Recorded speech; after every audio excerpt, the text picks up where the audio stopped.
drive in the daylight, but she can't drive at night. So she drops her daughter off, and then I pick her daughter and her friend up and give them a ride home. And I get some hours for my time bank. I also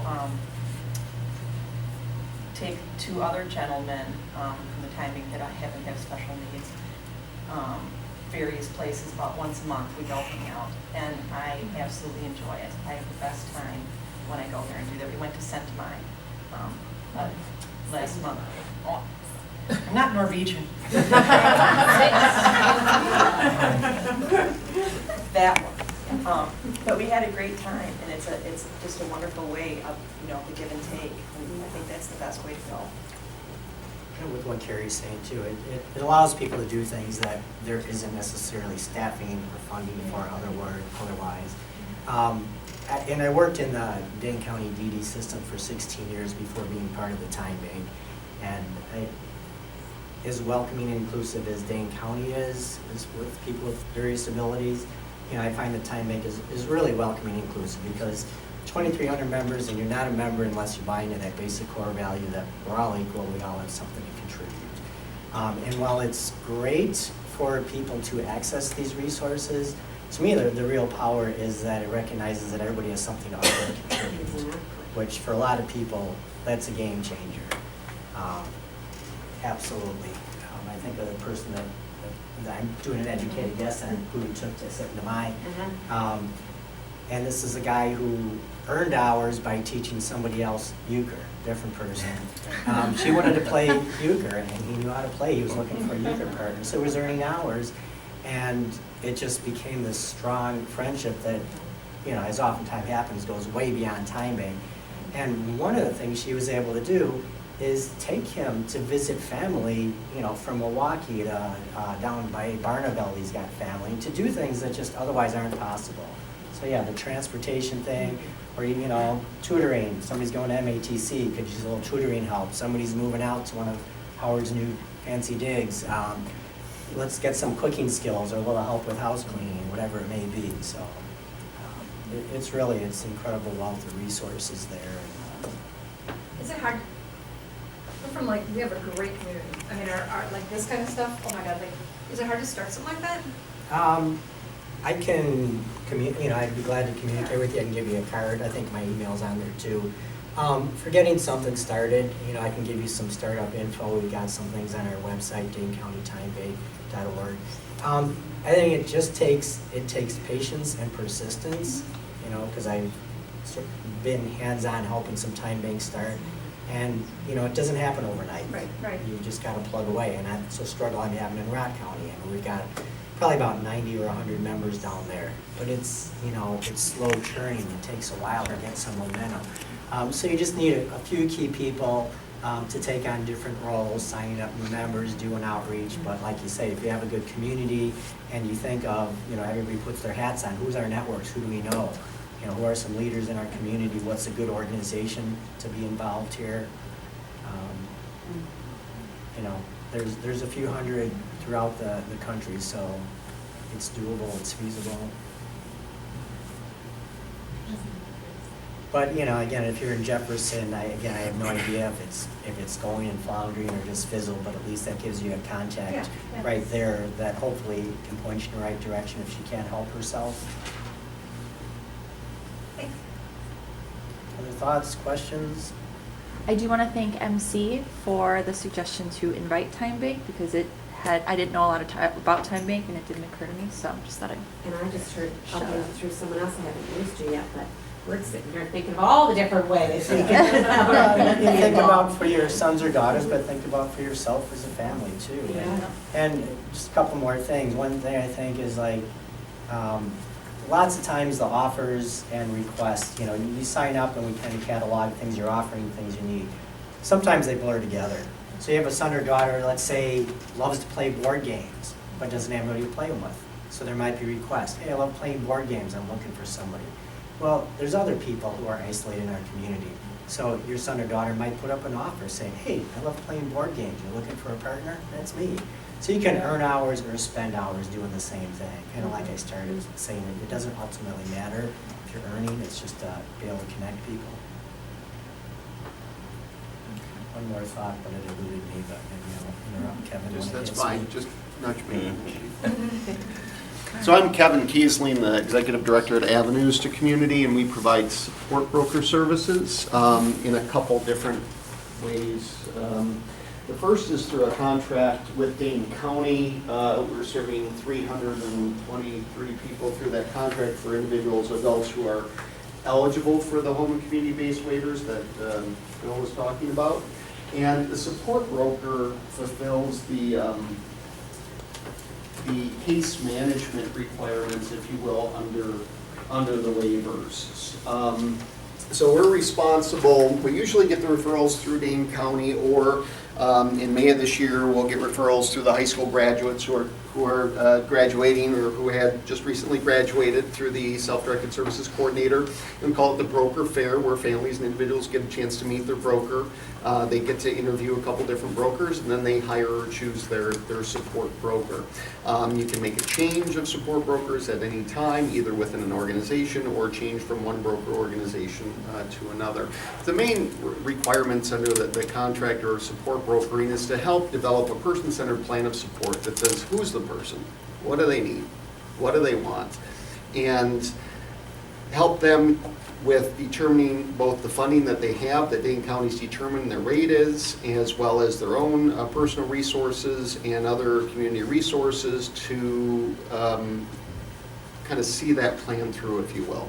And then we assist in ensuring that the funding goes from the county, if you will, to the provider, if they have a provider. If they choose to get connected to Time Bank or some other ways, we can assist with that.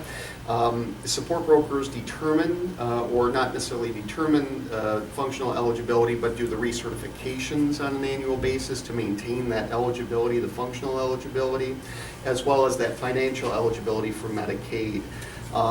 Support brokers usually assist as the authorized representative. We don't manage people's benefits, but we'll help negotiate or work with the Capital Consortium or the STEP unit in regards to Medicaid eligibility issues, as well as food share issues. So we can help with that bureaucracy of it all, if you will, along with the Social Security Administration if there are changes in benefits.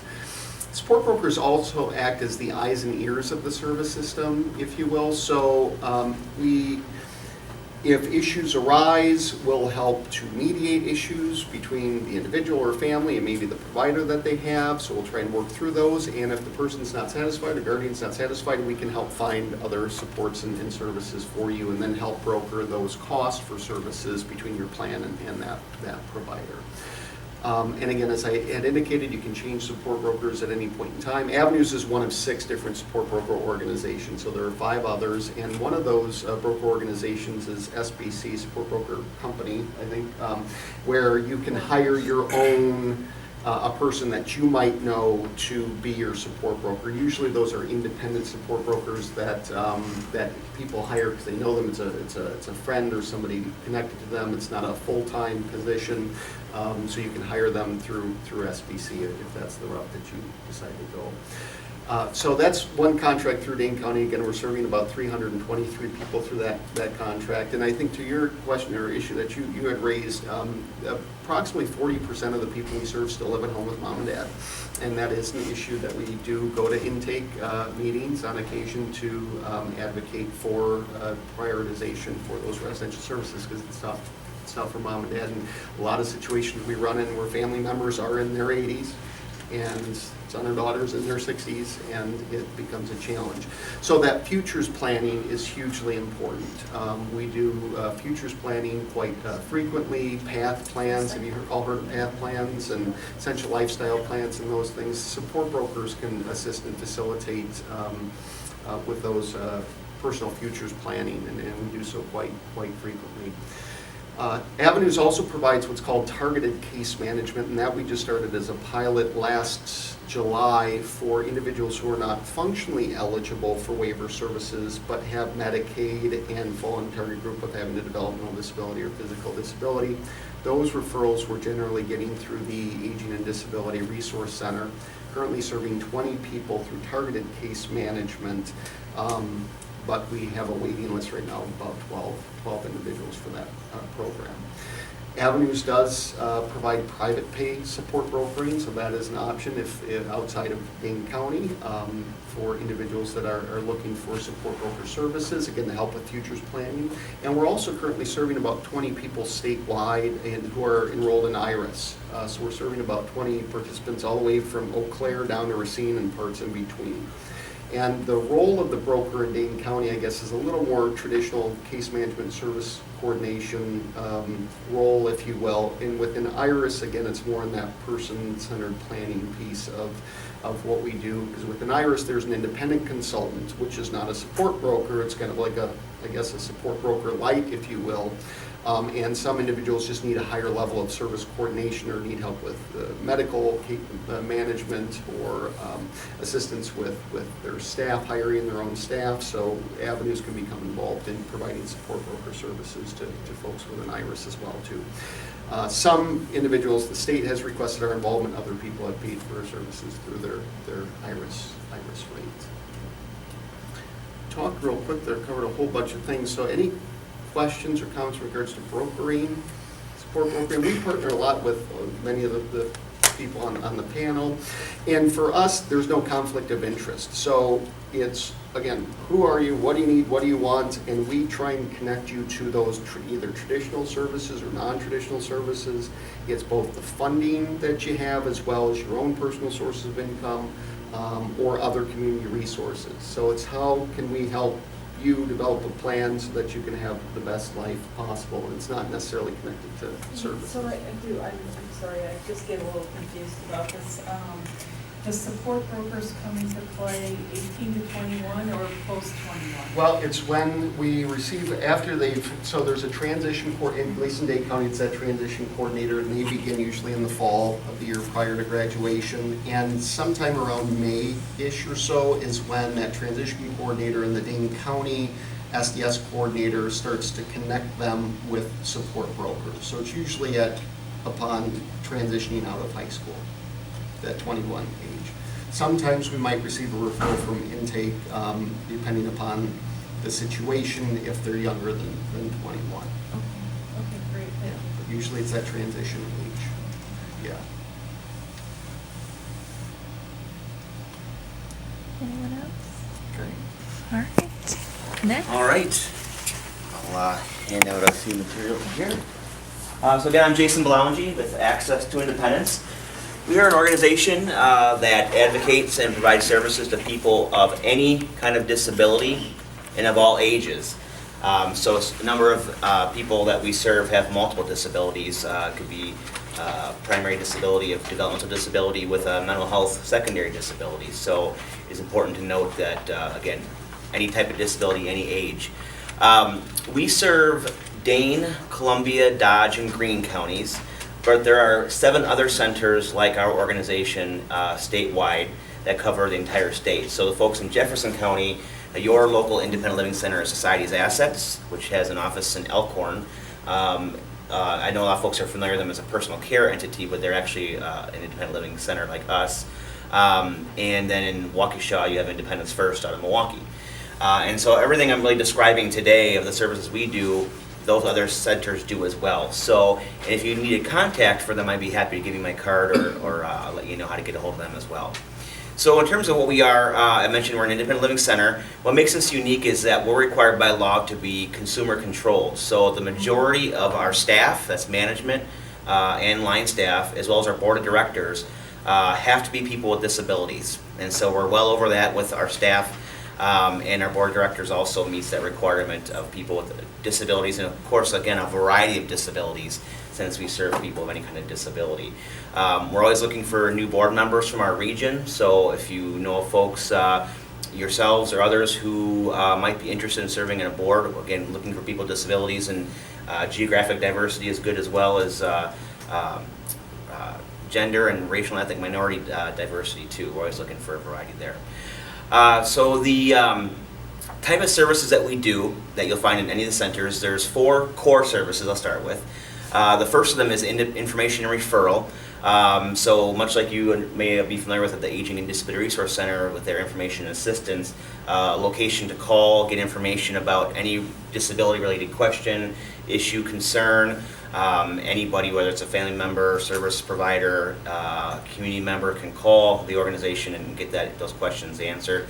But it's really just a first step in our process. The information referral process goes beyond that to provide other services that I'll talk about right now.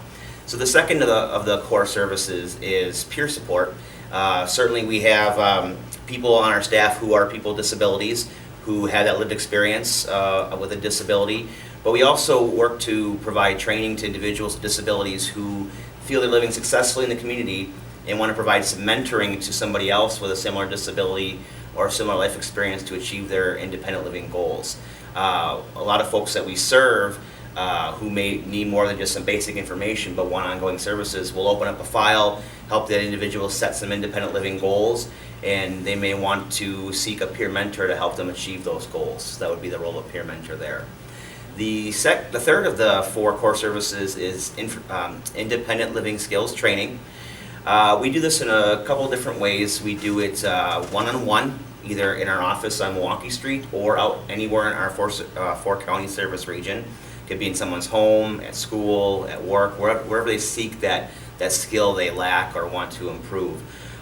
We also do it in group settings. We've had cooking classes this year. We've done computer classes, fair housing training, a variety of things that teach individuals different skills. The skill types that we talk about are things like learning to cook, nutrition, money management and budgeting, household maintenance. It could be computer or other technology use. There's a variety of skills that, again, may be a barrier to someone's independence that we can help them improve. And lastly, of the 4 core services is advocacy. And we do this in a couple of different ways. One is the individual advocacy. Someone mentioned before about DVR, not getting a phone call back. Actually, I have to clarify that. DVR, she was wonderful. It was, wait, ADRC was great. DVR, I never got that. ADRC was great, she was great, but DVR was, I haven't heard from them. So. Certainly. So sometimes people seek out advocacy support of what are my rights, what should I do about it. They may be in DVR and not satisfied with their plan for employment, or feel that they're not getting services that they want to receive or funding to pay for something they feel they need for their employment goals. And so they seek an advocate to support them, and we can do that on a one-on-one basis. Also things like tenant-landlord issues that may come up. People don't know about housing rights or responsibilities. It could also be things in the community if somebody uses a wheelchair or other mobility device and they can't access things that they feel should be they be able to access and are under the Americans with Disabilities Act. We can provide them information and advocacy that way. We also do systems advocacy, so our organization is part of the other 7 centers. We have a state coalition. We work on state, federal, and local issues around people with disabilities. Could be Medicaid issues, could be other long-term care topics, so we work on those. And then we have a grassroots advocacy network called ActionNet, which is a way that people can learn about different disability advocacy issues. And we have developed local groups around that. So we have 2 active groups right now, one in Greene and one in Dodge. And we're working on redeveloping the Dane County group around more issue-based areas. We tried to formulate a group a while back, a few years ago, around just general disability advocacy, but folks in Dane County really are on their particular issues. So they do this in Milwaukee actually as well. They have an ADA advocacy group, housing advocacy group, transportation advocacy group, and so those are kind of things that we're looking at providing and developing. So those are the 4 core services. Again, any center you go to, you can receive those. The other services we provide are also commonly found in Wisconsin at the 8 independent living centers. The first of which is assistive technology services. At our office, we have over 600 different devices, from low-tech to high-tech. Low-tech meaning it could be a simple kitchen utensil that maybe someone has a hard time holding or grasping, or they have a hard time measuring or putting the right amount of ingredients in something, and they want to know how it works. We can provide a demonstration of that device in the home, employment, school, wherever they may use that device. To the higher tech items like iPads, which have a number of different apps that are wonderful for communication, for school use, for budgeting, and we can provide assistance again on providing a demonstration how that works. A lot of the items we do a free short-term loan. We have a lot of different types of telecommunication devices, or telephones, and different adapters